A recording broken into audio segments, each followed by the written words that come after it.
11 topic. Later we will have a piece for you that talks about many of the Islamic and Muslims and the issues that they're facing as a community. As the eve of September 11th is upon us, there's an increasing amount of discrimination acts because of their religion. Unfortunately, many are called terrorists, among other names. But since the 10 years have passed, have things gotten any better? Has the judgment they face because of their religion decreased? Or on set today is Sheikh Moussa Drammeh to speak further on this topic and to give us some background on what's been going on. Absolutely. Welcome to the set. Thank you. I'm happy to be in my second home. Sheikh, can you tell me, how was it 10 years ago as being a Muslim in America following the September 11th attacks? Well, you know, September 11 until now is a lost decade. Unlike 90s, where all these kids from any college and universities coming up with projects and the internet was booming, even the stock market. You have grandparents who never knew about the stock market became traders and day traders. Everything was hopeful. People were making money, engineers, lawyers, and you name it. Even foundations were having a lot of their investment returns going to the roof. Then comes September 11. I have 3 children, 14-year-olds, a 12-year-old, and a 10-year-old. And all they know is about bombing and killing and Al-Qaeda and Taliban. Nothing productive. And what we need to do is really to reflect on where we are as a humanity, as a human being, as educated individuals, to know that we cannot bomb our way into submission. So far, we've spent almost $2 trillion, 6,000 American soldiers' lives lost. We never ever know how many civilians died. And these people are still having the same animosities toward the West. What we need to do now is to do what we never did before, is to really focus on peace and peace gestures. Not just talk about it, but really act on it. Otherwise, we're going to lose another decade, which we can't afford. Right now, if you look at all governments in the West, they're having problems because they can no longer sustain their arm-raising projects.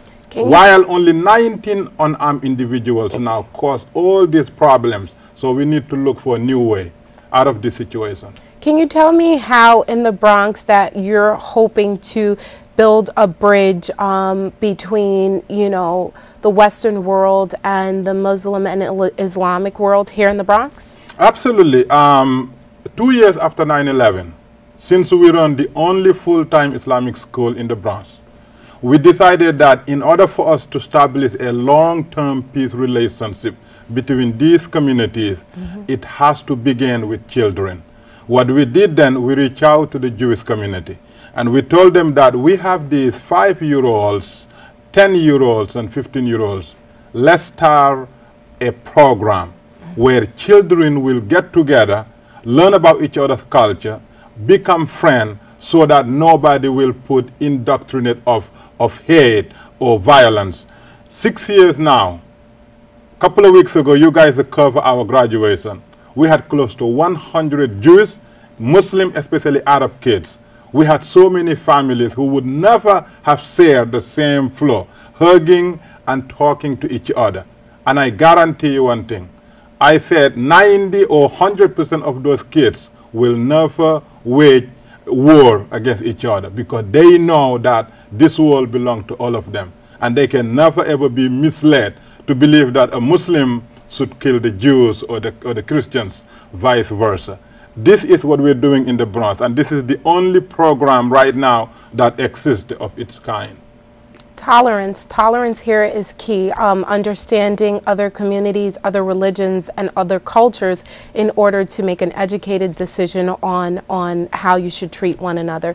Can you tell me, with the eve of 9/11 upon us, can you tell me what is your mosque or other mosques in the city doing to prepare for the remembrance of this tragic event? You know, the reality is that our school opened on September 11, 2001, the same day. Wow. What we're doing right now is we are celebrating our 10th year anniversary as the only full-time Islamic school here in the Bronx. The children who were the founding students in this school, most of them were under the age of 5, will now be conducting this 10th year anniversary. If you come there, you will be amazed how much they have grown to understand how to promote peace, because all their lives they spend it meeting and having dialogue with the children of other faith. And Saturday, September 10, which is a couple of days from now, we will be celebrating our 10th year anniversary as a school. We are not unmindful of the significance of September 11, but we do not want to rob our children of their productive lives. That's why we are focusing on celebrating our 10th year anniversary instead of continuing to memorialize.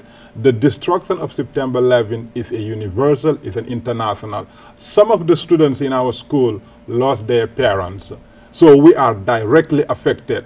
But this is a past tense. Unfortunately, it is painful, it is destructive, but it's a past tense. We need to build a new generation of kids who can change the feelings that these losers have about killing each other. And Saturday, if you come to our center, you will be totally in shock to see how mature these kids are and how peace-minded they are and how much they know about what needs to be done not to repeat 9/11. So the viewers at home, if they're interested in attending your center, where's the center located at? We will be more than happy to have an overcrowded situation. Our center is at Westchester Avenue, 2006 Westchester Avenue. We are right across the street from Parkchester Public Library, 1 block away from Parkchester train station, number 6 train. And we're there, the center open 7 days a week. We have all kinds of programs taking place there. Most of these programs, we're just the host or the people having it. You know, whether you're Jewish communities or Catholic communities or Protestant communities or even political meetings. Every time you come to our center, something is happening. Okay. So September 11 will be our day to celebrate the 10th year anniversary of the school. So the anniversary, although the anniversary is on September 11th, which is Sunday, the celebration or the remembrance, the anniversary celebration will take place on the 10th, Saturday the 10th, yes, correct? Saturday on the 10th, because Sunday, most of us have commitments to, you know, various organizations, and we want to take kids to actually experience how other communities are feeling about, you know, 9/11. So that's why we're taking advantage of Saturday before Sunday. Thank you.